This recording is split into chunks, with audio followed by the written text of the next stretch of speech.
Last 2018 PBA Governors Cup pa nga, huling nag-champion ang Magnolia Hotshots.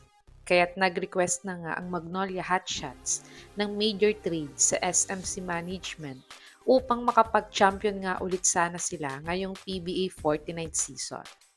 Pero wala pang ang aksyon o sagot ang SMC Management tungkol dito.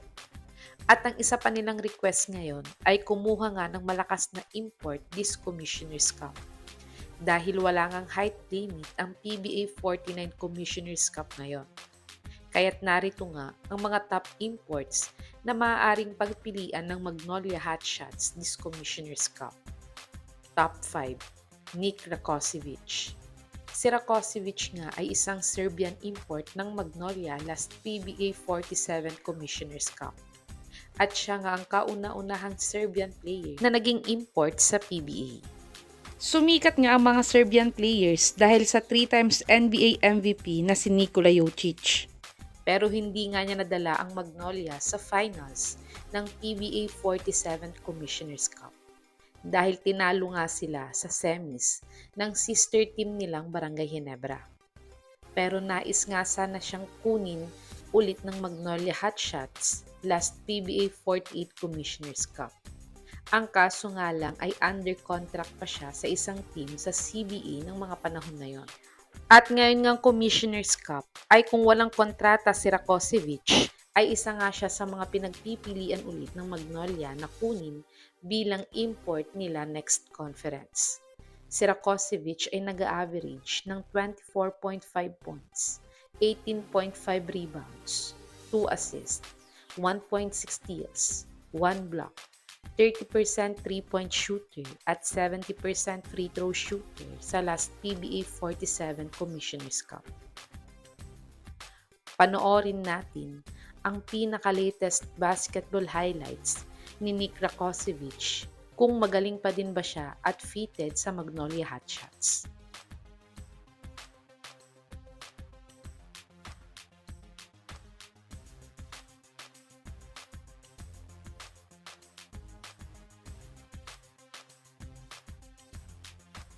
Top 4. Thomas Robinson. Si Robinson nga ay former import ng NLEX Road Warriors.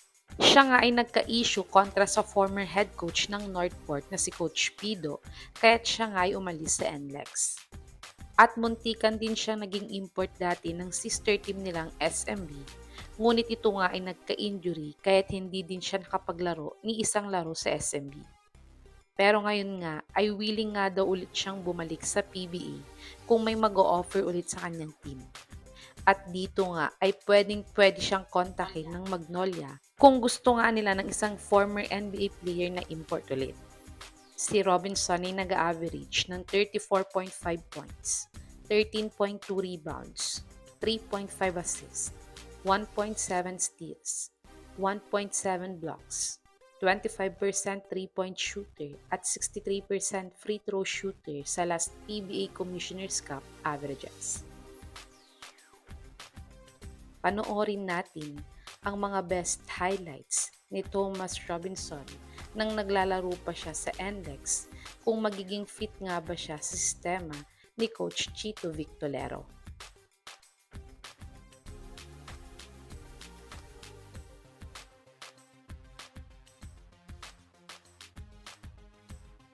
Top 3. Andrew Nicholson. Si Nicholson nga ay former import ng Bay Area Dragons na dating guest team ng PBA. Sayang nga lang at nadismad na nga ang team nila. Dahil kung meron pang ang Bay Area Dragons, ay tiyak na sila ulit ang magiging guest team ngayong Commissioner's Cup sa PBA. Malakas at magaling na player din itong si Nicholson dahil isa din siyang former NBA player. Kaya't kung bibigyan nga ng chance ng Magnolia ulit na makapaglaro muli sa PBA si Nicholson, ay pwede nila siyang kunin next conference. Si Nicholson ay nag-average ng 33.8 points, 14.2 rebounds, 1.5 assists, 1 steal, 0.8 blocks, 45% 3-point shooter at 77% free throw shooter sa last PBA 47 Commissioner's Cup. Panoorin natin ang mga best basketball highlights ni Andrew Nicholson sa Korean B-League kung magiging fit nga ba siya sa sistema ng Magnolia.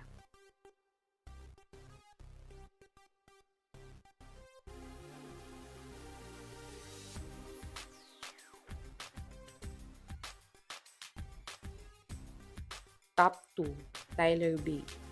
Si Bay nga ang all-around player na naging import ng Magnolia. At nadala nga niya ang Magnolia last Commissioner's Cup sa PBA Finals.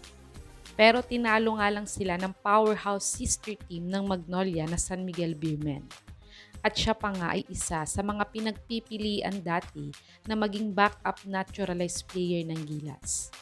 Pero dahil natalo nga sila sa SMB sa finals, ay ang naging import ng SMB na si Benny Boatwright ang pinili ng SBP na gawing backup naturalized player. Pero ngayong upcoming Commissioner's Cup nga, ay si Bay nga ang isa sa mga pinagpipilian ulit na nais kunin ng Magnolia na maging import nila.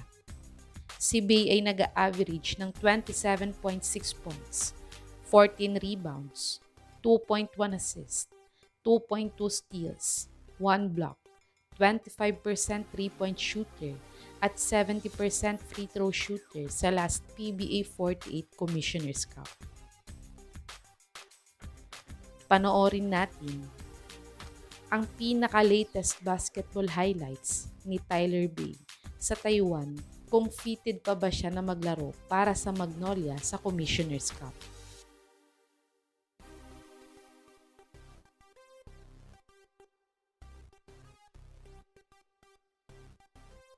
Top 1, Dwight Howard.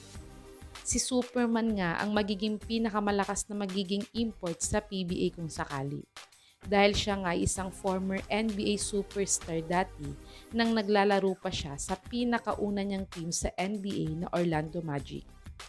At siya nga ang nag-request sa PBA boards na tanggalin ang height limit sa PBA upang makapaglaro siya dito at iba pang mga players na over sa height limit dati ng PBA. At ngayon nga ay pinagbigyan siya ng PBA kaya tinanggal nila ang height limit dito. At ayon nga sa Reddit source na to, ay si Howard nga daw ang pinakagusto ng Magnolia na gawing import ngayong Commissioner's Cup. Si Howard ay nag-average ng 17.5 points, 10.5 rebounds, 1.1 assists, 2.6 blocks, 60 field goal percentage, at 55% free throw shooter sa 33rd Dubai Championship Tournament. Panoorin natin ang mga best basketball highlights ni Superman Dwight Howard sa SGA Pilipinas kung matutulungan nga ba niya na mag-champion muli ang Magnolia sa Commissioner's Cup kung makuha nila siya.